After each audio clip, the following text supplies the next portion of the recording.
હાલના સમયમાં ટ્રાફિકની સમસ્યા દિવસે ને દિવસે વધી રહી છે ત્યારે સુરતમાં ટ્રાફિક સિસ્ટમ અસરકારક કરવા તેમજ સુરતમાં થતી ટ્રાફિકની સમસ્યાને દૂર કરવા તંત્ર દ્વારા આયોજન કરવામાં આવ્યું હતું જેમાં સુરતમાં 44 જેટલા મોટા સર્કલને નાના કરવામાં આવશે તેમજ ટ્રાફિક જંકશનની આજુબાજુના તમામ બમ્પ દૂર કરાશે માહિતી મુજબ ડીસીપી ઝોન 1 ના ડીસીપી દ્વારા તેમના વિસ્તારમાં અવલોકન કરાયા બાદ મનપા અને પોલીસ વચ્ચે બેઠક યોજાઈ હતી।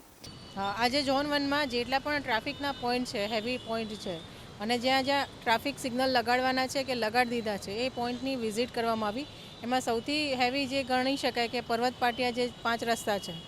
ત્યાં મેક્સિમમ ટ્રાફિક હોય છે,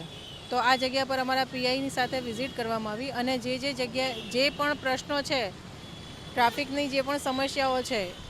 ઇવન પબ્લિકને પણ જે સમસ્યાઓ છે અને પોલીસના પણ જે પણ એના પ્રશ્નો છે એની આજે જગ્યા પર વિઝિટ લઈ અને જાણવામાં આવ્યા કે શું એના પ્રશ્નો છે, શું મુશ્કેલી છે અને આ જે ટ્રાફિક સમસ્યા ના થાય એને હલ કરવા માટે શું પગલાં લઈ શકાય એના માટે આ વિઝિટ કરવામાં આવી હતી। અને અમારા માન્ય સીપી સાહેબનું સપનું છે કે સુરત સિટીને ટ્રાફિકમાં અવ્વલ નંબરે લાવવું। જેમ સુરત સિટી જેમ સ્વચ્છતામાં ફર્સ્ટ નંબરે છે એવી રીતે ટ્રાફિકના નિયમન પાલનમાં પણ જે સુરત સિટી છે અવ્વલ નંબરે આવે, તો એના માટે થઈને સીપી સાહેબથી લઈ સેક્ટર સાહેબથી લઈ તમામ અધિકારીઓ ફિલ્ડમાં રહે છે અને આ એન્જિનિયરિંગ જે છે રોડ એન્જિનિયરિંગથી લઈ અને ટ્રાફિક જંકશન અને ટ્રાફિકના જે સિગ્નલ નાખવાના છે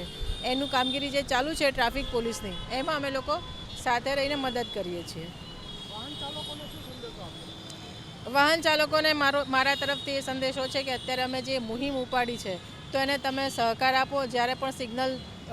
રેડ સિગ્નલ હોય ત્યારે તમે તમારી જગ્યા પર સ્ટોપ રહો અને રાહદારીઓ માટે પણ ખાસ સંદેશો છે કે તમારા પાસે જે તમારા માટે જે